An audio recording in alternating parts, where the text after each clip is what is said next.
are on your computer, so whenever you're working on something. For today, where did I put So it? will we have enough time to learn all of the things in 1 month? Well, so I mean, honestly, you won't be proficient in things probably for quite a while, but like they know how to do all this too. Oh my. They might not say they do, but they do. Yeah, Sarah and Diane, they both know how to do this as well. So it's not like there's only one person. I mean, they do this a lot, yeah. So, but it's, yeah. So they will be good resources for you as well. So I'm just going to try to talk through everything, and you can take notes, and then yeah, we'll get some practice in and stuff like that. So, but it's just like realistically, it just takes a while to truly know how to do this. Like, I mean, months. Like, I didn't feel like I really knew what I was doing for probably like a year. Oh. It's just a lot, and like each trial there's like different little things. Like you have to figure out how to like troubleshoot it and stuff like that. So it's just, you know, it's a lot. It's normal. Okay, where did I, okay, put it under here. Okay, so you just navigate to wherever you've saved the files, which I put them in here for now. All right. And then you just kind of keep double clicking on it. Okay. So this is, we've opened or located all the files that we recorded from the main computer.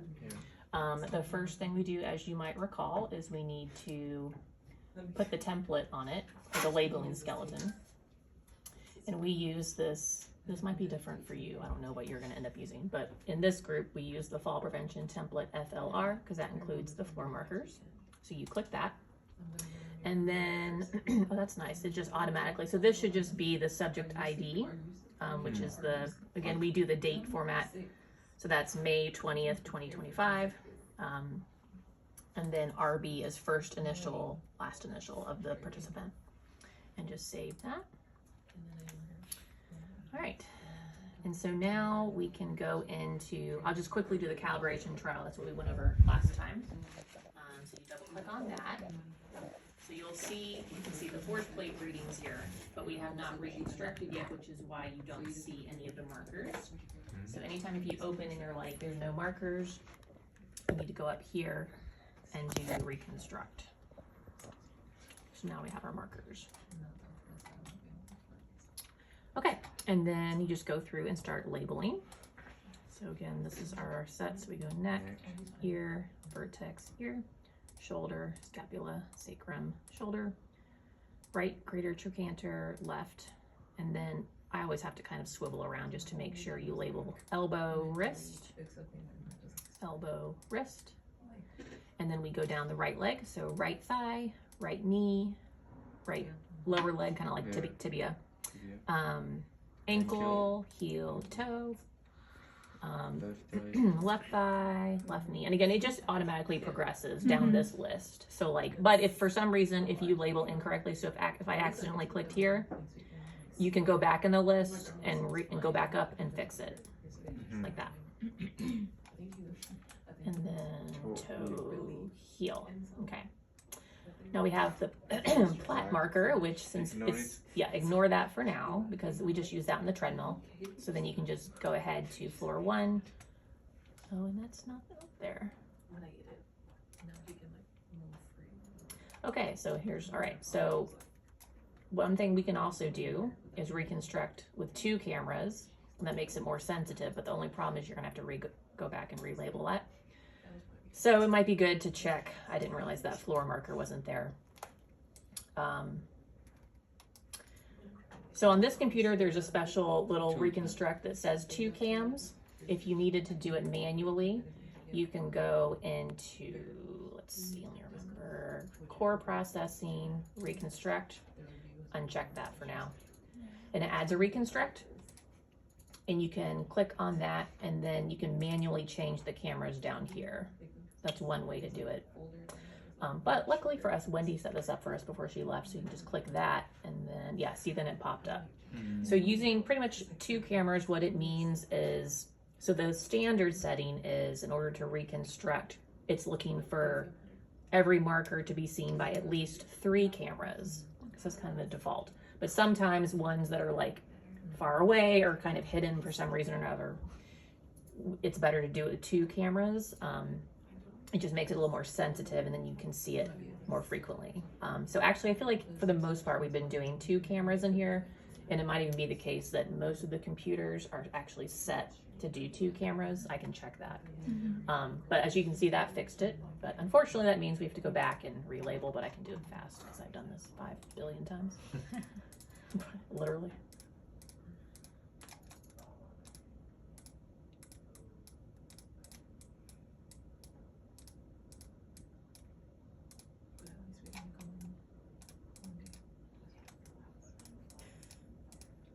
Kind of like a weird video game. All right, again, we skip plat. And as far as I'm aware, it does not matter which one is 1 or 2. It just, the main thing is that it makes the ground. Okay. And then we're labeled. So then you want to save. I guess I could export it. That'd be fine for now. Okay. So as you can see, this was just the calibration trial, so there's not much going on, and it's very short, so you're very unlikely to have any gaps in this, which is why if you play it through, and a gap would be like if suddenly a marker just disappeared, and you would, and we'll see an example of that coming up, I'm guessing. So there's nothing there. So then what you would do is go back to the little wheel thing here. I'm gonna remove this for now. And then you need to export. This is already a pipeline here, so you can just look for something that says export. If you need to manually add it, you can go to File, Export, and we do this export ASCII file. And then you'll just click play. And then when you see the green check mark, you know it's done it. If not, then you might need to redo it again. And you want to make sure to save it before you do that, otherwise it'll export the unsaved version. So pretty much when you finished a trial, you should have all 4 of these little bubbles here. This AX, I don't know what those stand for, but you should have all 4. So you'll have the 2 to start, and then once you've processed it and exported it, you should get the other 2. Okay, let me show you an example of something different. Let's see. Balance, Sorry, balance. you should see all 4 bubbles. Once you've finished. Sure. So like this one we just did, we finished it, we processed it, so we labeled it, we saved it, we exported it. That's how you can, that's why all 4 showed up. And then this is just showing the quality of the data. So this says that's 97% means 97% of the markers in the trial are labeled. 1 unused marker, which was the plat. So that's normal for that. Like, so it's normal to have 1 and 97 for that. Later on when we use all the markers, it'll be a 0. There still might be some, this will mean more when we start looking at gaps, because that means that parts of the trial, it might not be, you know, as high quality as others. But anyway, that's what those numbers mean, in case you're curious. Let me try to find an overground walking. Actually, let's find a treadmill first, because that'll be simpler. That'll be the next thing to do. Let me just see. Okay, we're on the treadmill. What are we doing though? Okay, good, this will be good. Okay, so now this is a treadmill trial. So this is from the MCI project, which I think you guys saw. So this is from the standing position. So this will have the plat marker, platform, treadmill marker, whatever you want to call it, but it's called plat in here. So treadmill trial usually have gap? Yeah, usually, yeah, I mean, so the standing one's not as much. So I'm gonna do this one first, and then we're gonna look at an overground walking. Overground walking will definitely have gaps. You'll see. But this is kind of a good progression from just standing still, I think. Okay, so now we are looking at the treadmill. Since that's in a different part of the lab, you're gonna want to kind of rearrange how you're looking at it. So I would recommend doing it from this perspective, because this is them facing us. So like camera 3 is behind when they're facing this way. So like right now, this person's facing that wall. Yeah. But you probably remember, like, we have them from that starting position every time. Okay, so we've reconstructed. So now we see all of our reflectors. The first thing is just going to be to label. It's the same exact order, neck, blah, blah, blah, just goes down. I'll just do it. Don't feel bad if you're slow at this at first. Have you ever recorded a time that how much you spend you the fastest to Oh, label? to label. Wendy was probably Wendy was like super fast. Like you'd hear. I feel like I'm pretty fast, but I actually haven't done this in a while, so I'm probably kind of slow right now. But when I was working on my dissertation, I did it all of my trials myself. Are you looking for something or someone? Here, volunteer with Jan Juka. Oh, Go around the corner. sorry. Thank you. Okay, and again, so now we have our plat.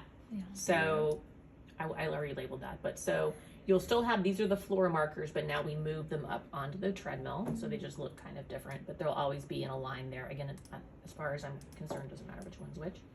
And then the platform is there. Okay, so now we have all of that. I'm gonna go ahead and save it.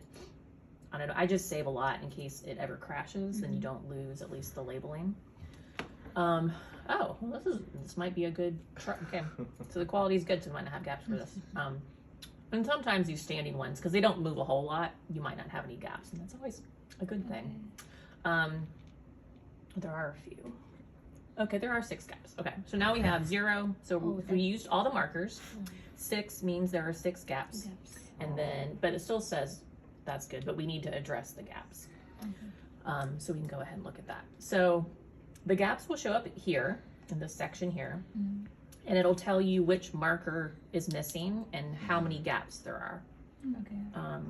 So what you just do is click on it, Left here. and it'll go to the first gap, and it'll usually like zoom way in. So if you're like, whoa, you're gonna have to reposition your cameras. And as you can see, yes, it's missing the left ear in this frame right here. So the way we probably want to address that, there's different ways to fill gaps. Typically what we end up doing is this rigid body fill, which kind of uses other nearby markers.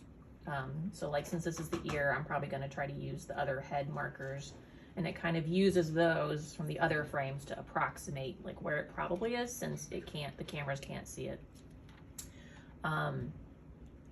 Sometimes with the hip markers, you also want to look at pattern fill, and when we do overground walking, there might be an example of that, just because some weird things can happen with the hip markers sometimes. Okay, so we've clicked on here, it's gone to the first gap, and then you're going to pick sources, and then you always have to pick 3. So since this is an ear, I'm going to try these other 3 head markers. Okay, good. So if it fills it in, then as you can see, it's kind of like approximating where it thinks it should be. And so then you just click fill and it puts it in for that one gap. But since it said we had 6, you have to do that 6 times. There is a way to like fill all the gaps, and sometimes that's fine, but sometimes if you do that, it can create weird things. It's hard to describe it without finding a good example, especially the hip markers. If you do fill all, what that basically is doing is using those 3 markers to fill all the gaps, which does work sometimes. But sometimes, like if something is kind of weird, it'll end up putting it in a weird place. And I think just for now, it's good to kind of go one by one. And 6 is not that many. But you don't have to reselect. So this, you can still use the same 3. So if it shows these 3 dots coming from 3 markers, that means it can use those for the second one too. So you can click fill again, and really you just keep clicking fill, and with this I'm guessing it's just gonna, and then it'll disappear when they're all finished. So you can click and then just zoom out, and then it's good to always just kind of go back to the beginning. You can either play it through or look at it. So you'll notice there's something here. So since we have it on 2 cameras, that means that the cameras sometimes just pick up like the reflection on the treadmill, and that's fine. But that's just what that is, if you're curious. And you'll see that's probably the harness strap flickering there. So with the more sensitive setting, you'll probably see more of that, and it's okay just to leave that as is. But the main thing is like our main sort of body here. You want to make sure from start to finish that you see everything the whole time. And that should be the case for this because it says 100%. But all those extra little flickers are, oh, actually I just saw the ear went away. So if you notice, so I noticed that at one point, even though it didn't detect a gap, I saw it go away right there. So I don't know what's up with that, but that's why you have to kind of always go back and check. So for some reason it did not catch this. So you can go in and relabel it, save it. It might, yeah, now it has more gaps. Okay, so it's good that we checked that because otherwise it would have been messed up. If you ever need to just sometimes, like, I don't know, like I don't want it to be that right now, just click and it'll be the cursor again. All right, so we fixed that ear markers, but now we have more gaps because somehow it didn't catch that. Yeah. So you just do the same thing again. Go to rigid body fill, pick sources, pick the 3. Looks good. Fill, fill, fill. Save. Okay, so 0, 0, 100 is pretty good. We can just kind of go back one more time and make sure nothing else weird happened. Sometimes it doesn't detect those gaps automatically, so it's always highly recommended to just go through, even if you just kind of do this and just look to make sure nothing weird happened. Yeah, okay, so that one looks good. Okay, so this one's done, and so now we just have to export. So again, to do that, make sure we already saved it. So save, go to this little wheel here that's called pipeline. It's already on export, that's all we want to do, so just click export. And it should be a green check. Mark. Yeah. So that's a treadmill trial. Yeah, question. Could you tell me again why we chose rigid body fill? No, explain this for the game. So I don't know much about these two. This is the one we use mostly here. For all of the marks, for example, if we have a gap on the knee. Yes. Again, we yeah, choose and rigid when, body I'm going to fill. do a walking one, and I think there will definitely be something on the legs for that one. Okay. Although since we switched to 2 cameras, I will say the quality's been higher. So- Yes. So we had an ear marker missing. If you had, for example, a knee marker missing, Okay. you could do the same thing. What you want to do ideally is pick markers that are on the same side of the body that are close to it. Sometimes that doesn't work out, but for the most part it does. So for example, if you're missing this knee, Left knee. you could try like thigh, lower leg, ankle, or like hip, like just 3, but ideally on the same side of the body if possible. Hips can get kind of weird sometimes. I'll try to find an example of that in case I can't. So we typically use this rigid body fill For the gaps. for the gaps. But how about the spine fill? I don't know much about spine fill this. was about for this one, you know? Well, it's spline actually. It's spine. not. It's spine. I mean, yeah, maybe it would work for the spine. I don't know. I honestly don't know much That's about spline, that one. We don't. spine. These two we don't currently use much. I'm sure there are uses for it that a vicon person could probably tell you. How about the pattern fill? Pattern, that one I use for hip markers sometimes. That's the main thing. So what I will normally do with a hip marker, So we can use rigid body fill for hip markers? so you can, but sometimes, especially with walking, if it's using only rigid body, because it is moving, it might not predict the location as well as like if someone's standing still. And it might suddenly like think like the hip marker's like out here when it really should be back here. And so what I do a lot of times for if a hip marker is missing, I do rigid body first. And then Actually, let me do an example before we get to walking. so this subject was done successfully. Yes, this one's done. Yeah, so that one's good to go. Let me do this and do an example of, well, actually, there'd have to be a gap for it to, let me go to a walking trial. Excuse me, so the letter C means completed? Yes, this 24, yes, that's done. Yep. Yep, that one's For good. problems. But let me try to find an overgrown walking, because that's more likely to have something wrong with.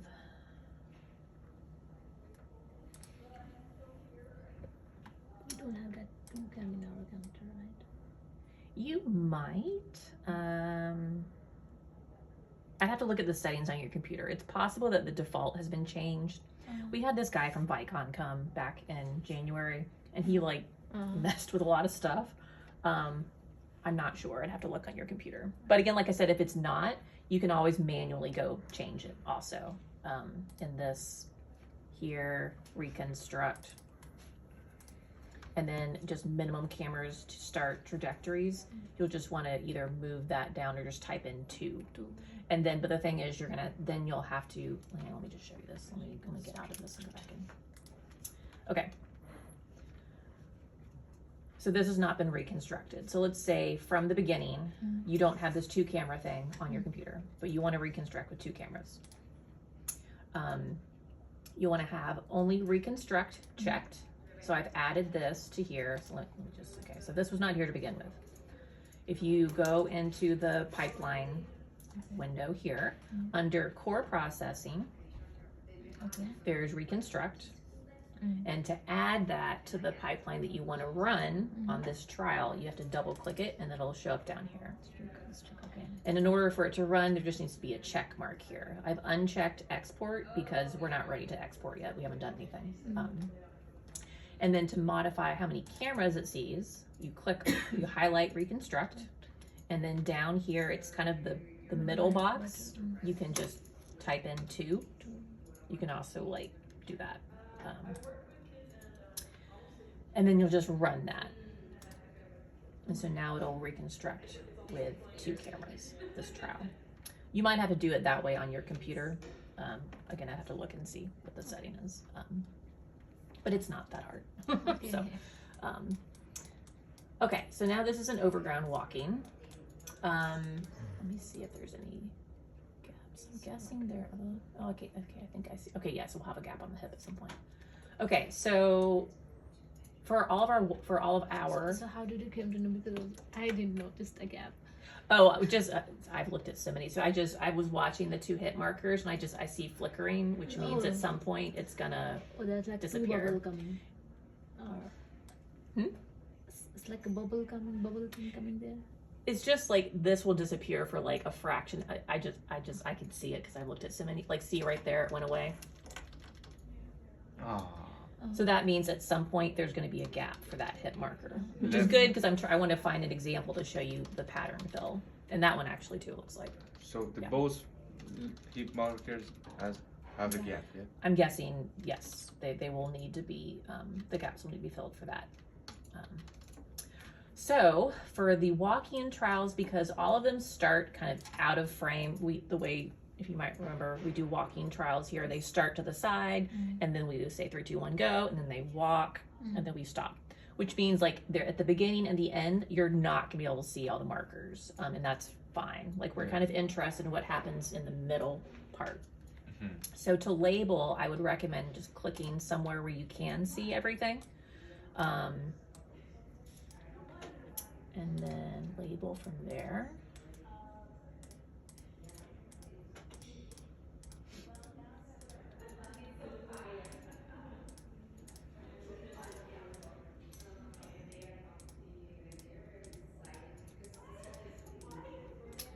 Again, we will not have a platform marker because we're on the ground. 4, 2. Okay, so that person is labeled. I would go ahead and save it. Again, oh yeah, there's a lot of gaps. Okay, so this is good. This will be a good example. Do you want to close that just? Okay, so this will be a good. But honestly, for overground walking, like I said, the beginning and the end, you're never going to be able to get it because you just can't see the markers, and that's fine. But this middle part, we want to get, as many steps as possible. Is it usual to see these? Yes. Yeah. It is. Overground walking is the least fun to do. And probably treadmill walking too. Just because when your arms swing, you are going to be covering things at some point. I mean, this is actually not terrible from the looks of it. Using 2 cameras helps a lot. Okay. What was the maximum gaps that you have experienced? I don't. More than 200? Yeah, like 300, 400. I mean, Again, we got new cameras.